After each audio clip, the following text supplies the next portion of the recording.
লোকসভা নির্বাচনের পর দলীয় কর্মীদের নিয়ে বিশেষ পর্যালোচনা করতে জেলায় জেলায় ঘুরছেন বিজেপির সর্বভারতীয় নেতা দিলীপ ঘোষ।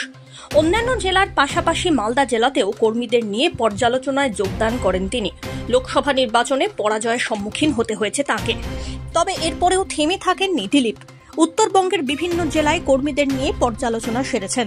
সোমবার সকালবেলায় মালদা শহরে শুভঙ্কর বাঁধে প্রাতঃভ্রমণ এবং মালদা টাউন হল সংলগ্ন এলাকায় শাখায় যোগ দিয়ে পুরনো স্টাইলেই চায় পে চর্চায় মাতলেন দিলীপ ঘোষ।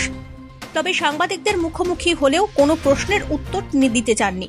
তবে কি কোনো নতুন দলীয় পদ পেতে চলেছেন দিলীপ, তা নিয়ে রাজনৈতিক মহলে শুরু হয়েছে জোরদার জল্পনা।